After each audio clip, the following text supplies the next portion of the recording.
여러분, 프랑스의 사상가이며 수학자인 파스칼이 그 유명한 말이죠. 인간을 생각하는 갈대라고 정의했습니다. 인간이 갈대처럼 연약하지만 그래서 자꾸 쓰러지고 그리고 꺾이고 작은 바람에도 흔들리는 존재라는 것입니다.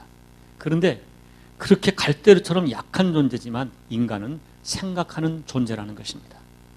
돌이켜 반성을 하고 또 분석을 하고 평가를 하고 그리고 회개를 하고 결심을 하고 다시 뜻을 세우는 이 생각이 있기 때문에 인간은 갈대지만 그 갈대 같은 인간이 세상을 지배하는 존재가 된다는 것입니다. 사랑하는 성도 여러분, 해마다 12월이 되면 사람은 누구라도 생각을 합니다. 신앙을 갖지 않는 세상 사람도 자신의 걸어온 12개월을 생각해보고 반성하고 결산하고 다시 뜻을 세우게 됩니다. 그리고 저는 정상적인 크리스찬이라면 하나님 앞에 자신을 반드시 깊이 생각한다고 생각합니다. 지난 1년을 주님 앞에도 어떻게 살아왔는가? 나에게 무엇이 부족했는가?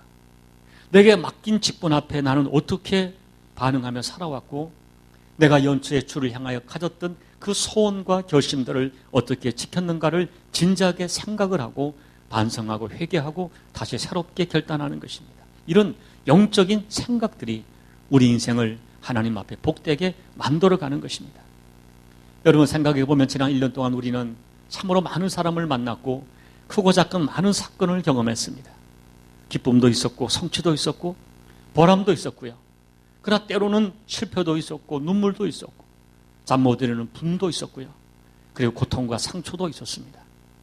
그런데 곰곰이 생각해 보면 우리가 좀 더 우리 마음에 가장 보편적으로 자리 잡는 것은 좀 더 잘 살 수 있었는데 그리고 내가 신앙인으로서 하나님과 사람 앞에 좀 더 아름다운 흔적과 결실을 남길 수 있었는데 하는 아쉬움과 후회가 가장 많이 찾아오는 것입니다. 그리고 우리가 지난 1년을 되돌아보면 정직히 말해서 내가 신앙인이라고 하지만 여전히 우리는 육적인 삶에 바빴고 부요했고 하나님과 영적 삶에는 인색했음을 부인할 수 없습니다. 마땅히 살아야 할 삶을 살지 못했고 그리고 지난 1년에 내가 가졌던 영적 결실이라는 것을 계산해 보면 너무 빈약해서 하나님 앞에 죄송하고 부끄러운 것입니다. 그런데 여러분, 우리가 인간을 갈대라고 표현한 파스칼의 정의를 떠올리다 보면 놀랍게도 지금부터 2700년 전에 기록된 이 성경에서 이미 우리 인간을 갈대라고 표현했다는 사실에 놀라게 됩니다. 이사야 42장에 보면 말하기를 하나님은 우리가 갈대임을 알고 계신다는 것입니다. 그것도 갈대이되 상처받고 꺾여 있는 상한 갈대가 우리라는 것입니다. 하나님은 우리가 꺾이고 상처받은 갈대임을 알고 계신다는 것입니다. 그리고 더 감사한 것은 우리 하나님은 한 번도 상한 갈대를 그냥 꺾지 않으신다는 것입니다.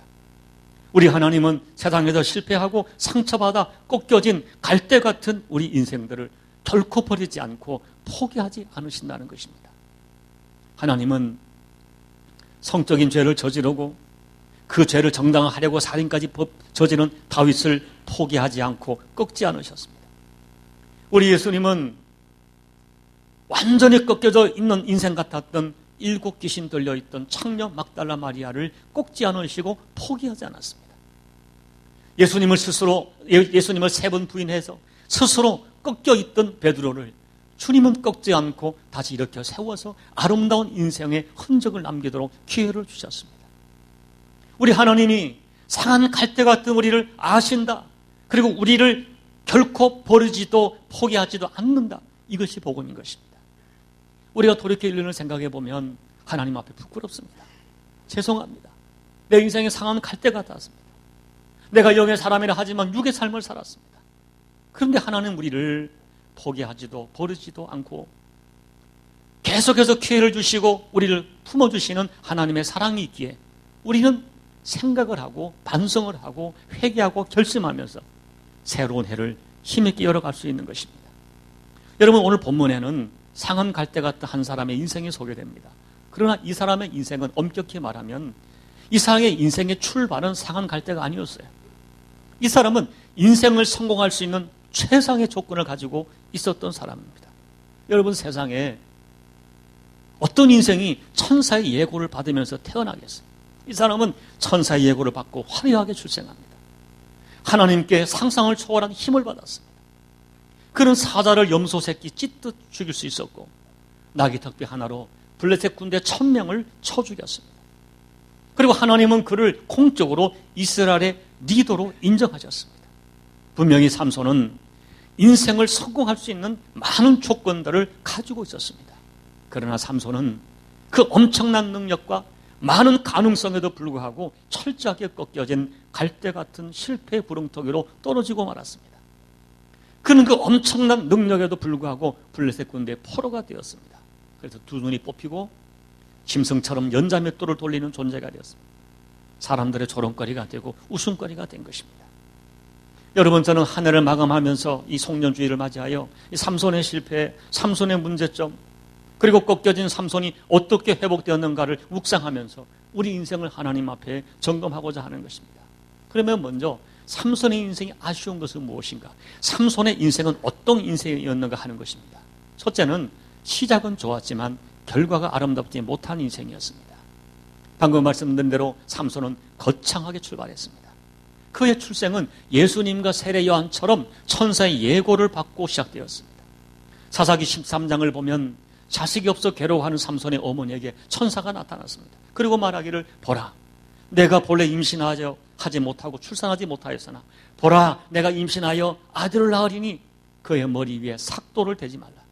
이 아이는 태에서부터 하나님께 바쳐진 나실인이 된다고 말씀했습니다. 이 삼손은 천사의 예고를 받고 이 태어난 사람이에요. 누구도 이렇게 태어나지 못합니다. 출발부터 하나님의 강력한 선택을 받았습니다. 한마디로 그의 시작은 엄청났습니다. 그러나 그의 마지막은 너무나 비참했습니다. 삼손의 인생은 시작은 거창했으나 마지막은 철저하게 실패한 사람의 대표적인 모습입니다. 여러분, 우리가 삼손 같지는 않아도 우리 인생이 그럴 수 있습니다. 올 2015년도가 그럴 수 있습니다. 시작은 힘있게 시작했지만 올해를 마감하려니 너무 부끄러울 수 있습니다. 둘째는 주어진 능력은 뛰어났지만 그 능력만큼 일하지 못한 인생이었습니다. 삼손은 하나님께 비교할 수 없는 능력을, 어마어마한 능력을 하나님께 받았습니다. 맨손으로 사자를 때려잡고 나귀의 턱뼈 하나로 블레셋 군대 1000명을 상대하여 죽였다는 소설 같은 그런 힘을 받은 거예요. 그러나 삼손은 그 능력을 다 사용하지 못했습니다. 심지어는 그 어마어마한 능력을 부끄럽게도 한 여인에게 쏟는 부끄러운 인생이 된 거예요. 주가 주신 능력을 자기 정욕을 위하여 엉뚱한 것에 허비하다가 마지막이 짐승처럼 비참한 지경으로 떨어지고 말았습니다. 다시 말하면 받은 능력은 뛰어났지만은, 받은 것은 많았지만 그 능력만큼 하나님께 쓰임 받지 못했을 뿐 아니라 오히려 그 능력을 가지고 하나님을 욕되게 했던 참 나쁜 사람이었어요. 사랑하는 성도 여러분, 우리가 성경이 말하는 진리가 있습니다. 하나님은 우리에게 많이 주셨으면 많이 찾습니다. 그리고 남들보다 많은 달란트를 주었는데 아무런 결실도 남기지 못한 종에게는 이 악하고 게으른 종아 무섭게 책망하십니다. 여러분, 많은 능력과 많은 기회, 남다른 재주, 기술, 재물을 가지고 주신 것만큼 남기지 못하면 악한 종이 된다는 것입니다. 여러분, 하나님은 사랑이시지만요, 인간을 책망하실 때, 죄에 대하여 물으실 때는 무섭고 아주 무섭도록 책망하십니다. 아무것도 남기지 않습니다. 삼손처럼 두 눈을 뽑으시고 짐승의 자리까지 낮추기도 하시는 것입니다. 그렇게 해서라도 당신의 종을 깨우시는 하나님입니다. 여러분, 오늘 우리에게 주어진 달란트가 각각다릅니다. 그러나 이것을 기억해야 됩니다. 내가 남들보다 많이 공부를 했다면, 내가 남들보다 많은 재능이 있다면, 내가 남들보다 많은 재물이 있다면, 하나님은 내게 남다른 무엇인가를 주었다면 그 주신 만큼은 하나님 앞에 일해야 합니다. 여러분, 지난 1년 동안 하나님이 우리에게 주어진 시간, 우리에게 주어진 능력, 내게 주신 직분, 내게 주신 재물을 가지고 얼마나 최선을 다했는지 정직하게 점검해야 됩니다. 셋째는 기대만큼 보답하지 못했습니다. 삼손에게는 하나님이 기대하는 기대가 있었고 부모님들이 소망하는 기대가 있었죠. 그리고 그의 엄청난 힘을 보고 이스라엘 백성들이 기대하는 기대가 분명히 있었습니다. 여러분 생각해 보십시오. 자식이 천사의 예고를 받고 천사가 나에게 예고를 하고 잉태되었을 때 이 자식에 대한 기대가 얼마나 컸겠어요. 그 어마어마한 능력을 보고 백성들이 해방에 대한 얼마나 많은 기대를 가졌겠어요. 그러나 삼손은 하나님의 기대도 부모의 기대도 그리고 백성의 기대도 생각하지 않았습니다. 오직 자신의 육체적 욕망을 쫓아 여기저기 짐승처럼 찾아다녔습니다. 사랑하는 여러분, 부모가 자식에게 기대를 거는 것은 당연하고 합당합니다. 또한 자식이 부모의 기대를 이루어드리는 것도 아름답고 제대로 된 자식의 도리일 것입니다. 우리 하나님께서 우리에게 아름다운 기대를 걸고 계십니다. 여러분, 기대만 걸고 계시는 것이 아니라 그 기대를 이룰 수 있는 많은 것들을 이미 우리에게 다 주셨습니다. 우리는 하나님 아버지의 기대를 이루어 드리며 사는 것이 마땅하고 합당합니다. 특별히 다시 말씀을 드립니다. 남보다 좋은 조건을 가지신 분들, 그리고 교회에서 특별하게 하나님께서 직분자로 세움받은 분들은 이 말씀을 새겨들어야 됩니다. 하나님이 여러분을 특별하게 선택하셨습니다. 여러분을 직분자로 세우셨습니다. 심지어 삼손처럼 기름 부은 종으로 세우셨습니다. 당연히 여러분을 향한 하나님의 기대가 있고 교회의 기대가 있습니다. 그 기대를 깊이 생각해야 됩니다. 여러분, 우리는 결코 내 것이 아닙니다. 내 마음대로 내 형편 따라 살지 말고 사명 따라 살아야 됩니다. 내 인생 내 것이 아니라 하나님의 것입니다. 이것이 인생의 본질입니다. 특별히 직분자는 영적 공인입니다. 하나님의 기대 이루어드리고 백성의 기대 이루며 살아야 합니다. 그러나 안타깝게 삼손은 자기만을 위해 살았습니다. 하나님과 부모와 백성의 기대 생각하지 않았습니다. 자기의 쾌락만 생각했습니다. 결코 그는 영적인 공인으로 살지 않았습니다. 많은 것을 주시고 기대하시는 하나님과 부모와 백성들을 저버렸습니다. 그 결과 그 많은 것을 순식간에 빼앗기고 힘도 빼앗기고 두 눈도 뽑히고 연잔 맷돌을 메고 짐승 같은 인생으로 전락하고 만 것입니다. 여러분, 성경을 보면 이 블레셋 사람들이 한때는 이 삼손을 매우 두려워했고요. 심지어 성경을 보니까 이 삼손을 경외까지 했습니다. 그런데 이제는 멸시와 조롱의 대상이 되는 것입니다. 여러분, 기억하셔야 됩니다. 우리 성도가 바로 살면, 교회가 제대로 존재하면 하나님의 임재가 나타나고 안 믿는 사람들이 함부로 하지 못합니다. 그런데 하나님의 사람들이 제대로 살지 못하니까, 교회가 교회답지 못하니까 세상의 비난과 웃음거리가 되는 거예요. 여러분, 나는 과연 가정에서 남편에게, 아내에게, 자녀들에게, 직장에서, 사업의 현장에서, 교회에서 남들에게 조롱받는 삼손은 아닌지 성찰하고 또 성찰해야 됩니다. 하나님의 기대를 잃어버리면 나도 어느 날 세상의 조롱거리가 될 수 있게 정신을 차리고 살아야 됩니다. 여러분, 우리가 정말 잘 살아야 됩니다. 주님의 교회를 잘 섬겨야 됩니다. 사람들이 그래요. 야, 저 인간이 목사래. 저 인간이 중앙교회 장로래. 저 인간이 집사래. 여러분, 우리는 결코 사단과 세상의 웃음거리가 되지 말아야 됩니다. 예수 믿는 사람으로서 예수님과 교회의 명예를 더럽히지 말아야 됩니다. 그런데 오늘 본문을 보면 모든 것을 다 잃어버렸어요. 하나님의 명예를 욕되게 했어요. 그런데 오늘 본문에서 우리가 다시 한번 발견하는 것은 이렇게 모든 것을 잃어버리고 짐승같이 패배자가 되었던 삼손을 하나님이 회복시켜 주십니다. 그리고 놀랍게도 다시 한번 하나님이 크게 글을 쓰십니다. 여러분, 그러나 오늘 이 본문의 모습은 아름다운 모습이 아니에요. 하나님께 쓰임은 받았지만은 그 모습이 너무 슬프고 아픕니다. 여러분, 저와 여러분들이 오늘 할 수만 있으면 삼손같이 이런 슬픈 헌신을 안 했으면 좋겠어요. 그래서 오늘 모든 것을 잃어버렸던 삼손이 하나님의 은총을 회복하는 마지막 모습을 우리가 묵상하면서 오늘 우리들에게 반드시 회복되어야 할 것이 무엇인가 미리 생각하자는 거예요. 삼손 같은 일을 당하기 전에 미리 우리에게 회복될 것이 무엇인가를 생각하자는 거예요. 더 늦기 전에 모든 것을 잃어버리는 날이 오기 전에 삼손을 통하여 배워야 합니다. 그렇다면 오늘 추락했다가 회복되는 삼손을 통하여 배우는 예수 믿는 우리가 하나님 앞에 반드시 간직해야 될 은혜의 통로가 무엇인가 하는 것입니다. 첫째는 우리 가운데 겸손하고 절박한 기도가 회복돼야 합니다. 여러분, 오늘 C.S. 루이스란 그 기독교 사상가이고 작가인 그분이 이런 말을 남겼죠. 지옥으로 가는 타락의 길은 뚝 떨어지는 벼랑이 아니라 밋밋한 내리막길이라는 거예요. 세상에서 가장 쉽고 편하게 갈 수 있는 길, 약간 내리막길입니다. 여러분, 사람들은 그 내리막길의 결론을 알지 못하고 편하니까 그냥 기분 좋게 그 길을 가는 거예요. 많은 그리스도인이 이렇게 말합니다. 아니, 이렇게 오히려 교회에 주장합니다. 나는 부담 없이 예수를 믿겠다. 나는 부담 없이 교회를 다니고 싶다. 내리막길 같은 신앙생활을 선택하는 거예요. 주일 하루 예배 안 드려도 별일 없더라.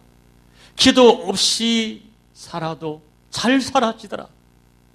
하나님께 드려야 할 것들 드리지 않아도 문제 없더라.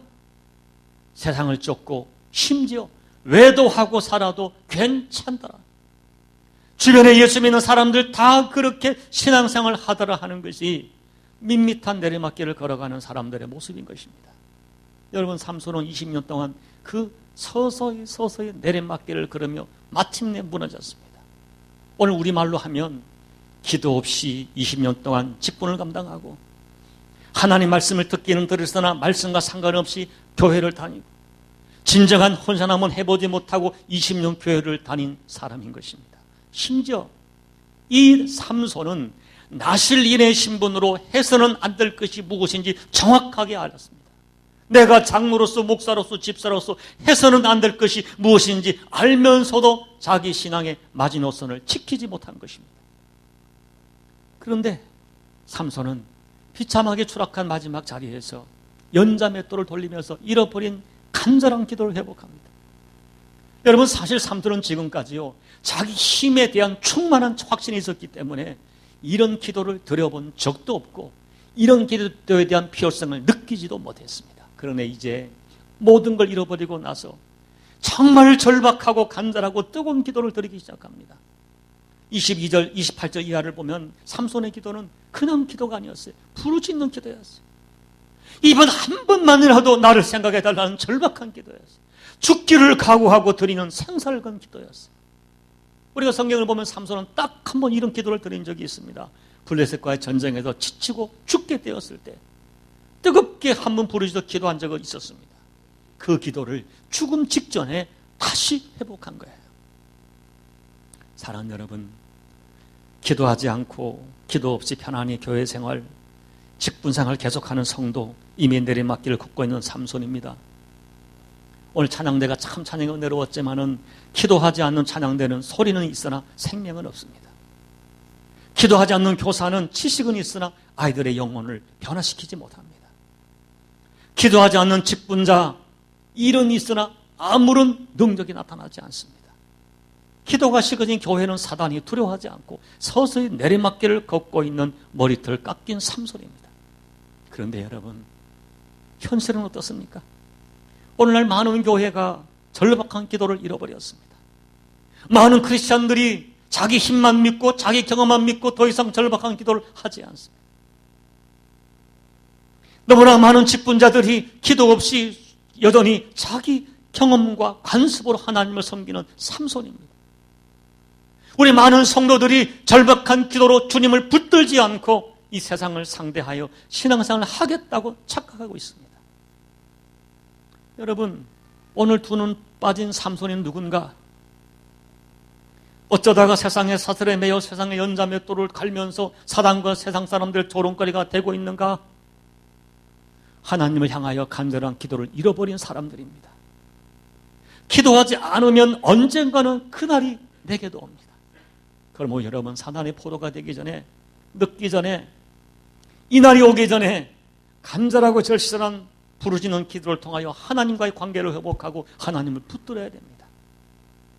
혹 늦었더라도 부르짖는 삼손처럼 기도만은 회복해야 됩니다.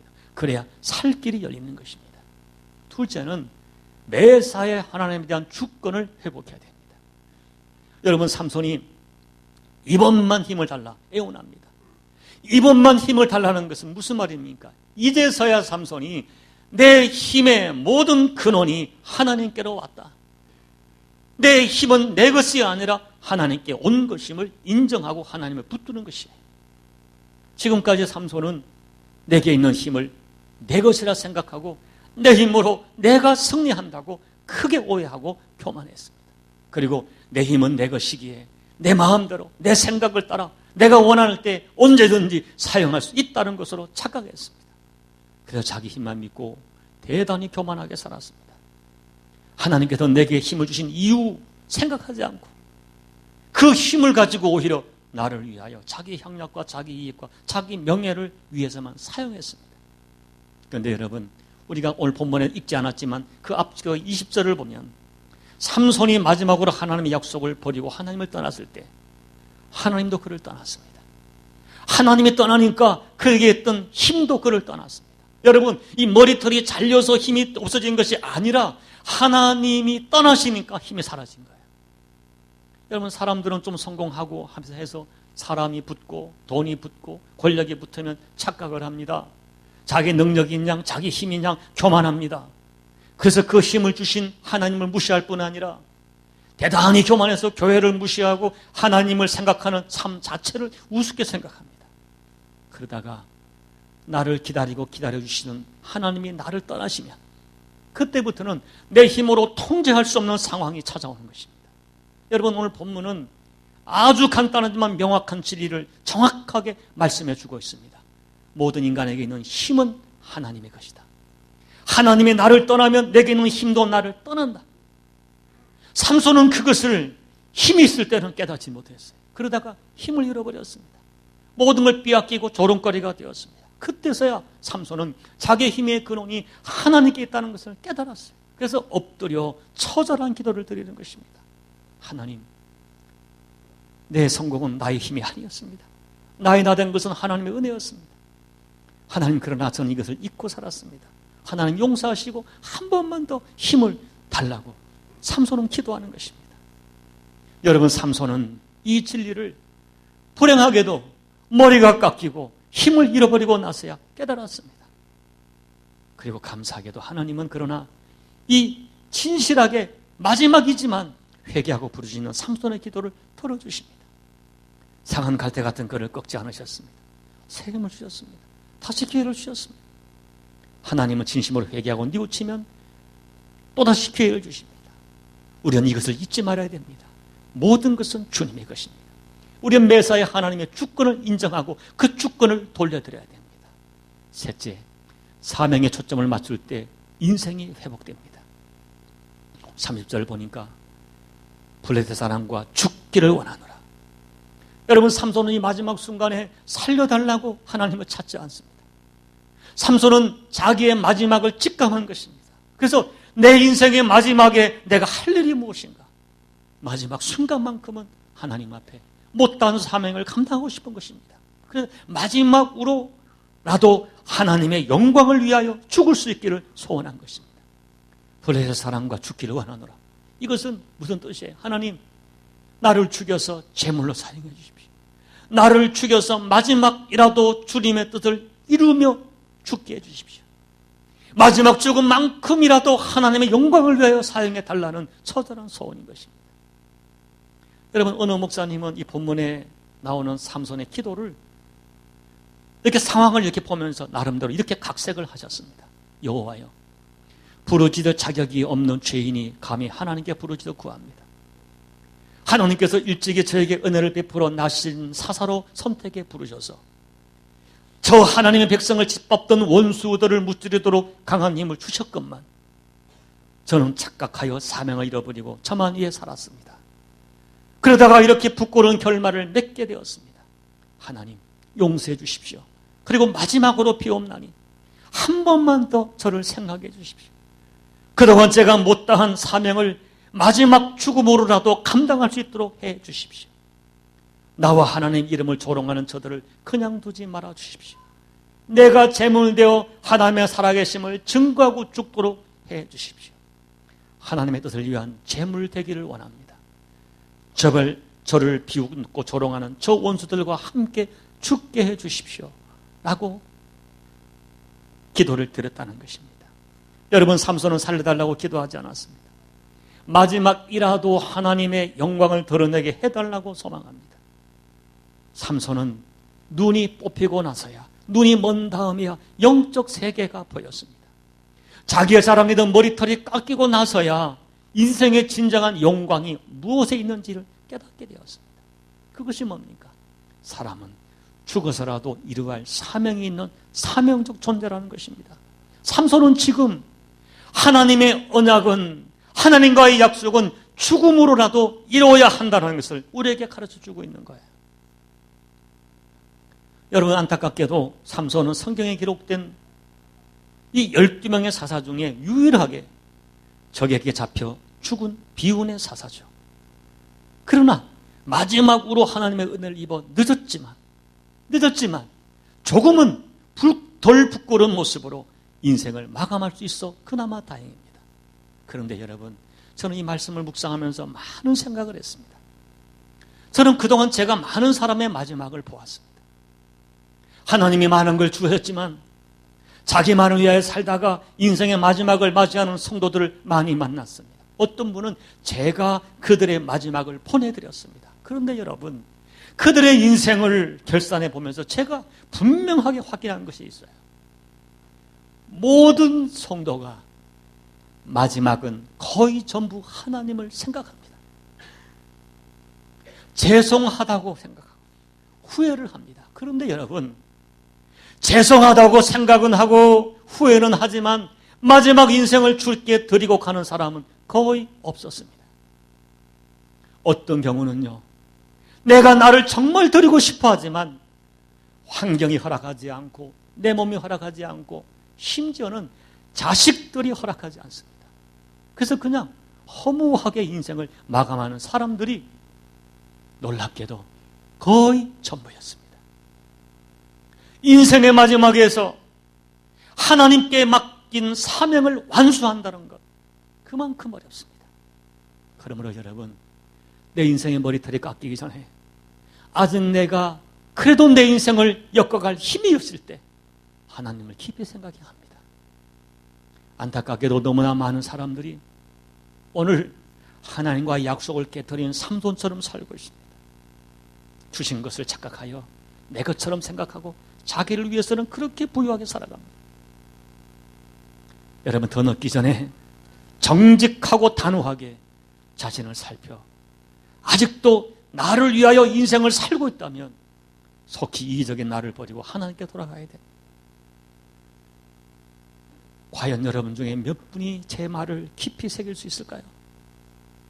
예수를 믿어도, 직분을 받아도, 남다른 은혜와 환경을 받아도, 밋밋하게 내리막길을 걷도 주님을 섬기고 있다면 언젠가는 내 인생이 사단에게 묶이고 두 눈이 뽑히는 비극을 경험하게 될 것입니다. 그날이 오기 전에 하나님께로 돌아가야 됩니다. 이제 말씀을 마칩니다. 사랑하는 교우 여러분, 곰곰이 2015년도에 살펴보면 우리도 삼손처럼 기대만큼 충분히 결실을 거두지 못했을 수도 있습니다. 주신 은사, 주신 능력, 주신 환경은 좋은데 충분히 일하지 못하고 나를 위해서는 부여했지만 주께는 인색한 인연을 보냈을 수도 있습니다. 하나님이 나에게 주신 사명과 직분이 참 귀한데 그 직분, 또 내 직분적 신문에 합당한 책임, 윤리와 도덕을 지키지 못한 채 1년을 보냈을 수도 있습니다. 그러나 더 안타까운 것은 지금 두 눈이 뽑힌 줄도 모르고 사단이 포로가 된 줄도 모르고 세상을 위하여 춤을 추고 연재 맷돌을 쳇바퀴 돌리듯 돌리며 살아가는 인생도 있다는 현실입니다. 여러분, 부디 정신을 차리고 늦기 전에 주께로 돌아가야 합니다. 내 머리털이 밀리고 하나님 주신 힘이 다 빠져나가기 전에 돌이 켜야 합니다. 물론 마지막 삼손처럼 마지막 자리에서라도 하나님께 부르짖어 회복의 은혜를 입을 수 있다면 그런 삶을 살 수 있지만, 그러나 여러분, 삼손의 마지막 모습은 하나님도 원하시는 모습이 아니었습니다. 삼손의 마지막은 너무 안타깝고 슬픈 모습인 것입니다. 하나님의 은혜를 주셔서 그나마 회복되었지만 그것은 주님도 삼손도 원하는 길이 아니었습니다. 오늘 삼손은 이 말씀을 통하여 이렇게 우리에게 호소하는 것입니다. 나같이 살지 말라고 호소하는 것입니다. 그리고 죽음으로라도 감당할 사명이 있다는 것을 잊지 말라고 호소하는 것입니다. 여러분, 오늘 마지막 주일입니다. 우리 인생도 이 한 해 한 해 반복되는 것처럼 인생의 마지막에 호련히 다가올 것입니다. 그날이 오기 전에, 부디 늦기 전에 하나님을 향하여 하나님의 주권, 주께 받은 사명, 또 은혜에 대한 반응을 회복하셔서 하나님 앞에 존귀하게 쓰임받는 우리 모두가 꼭 되시기를 살아계신 예수님의 이름으로 축복합니다. 기도드리겠습니다. 사랑하는 여러분,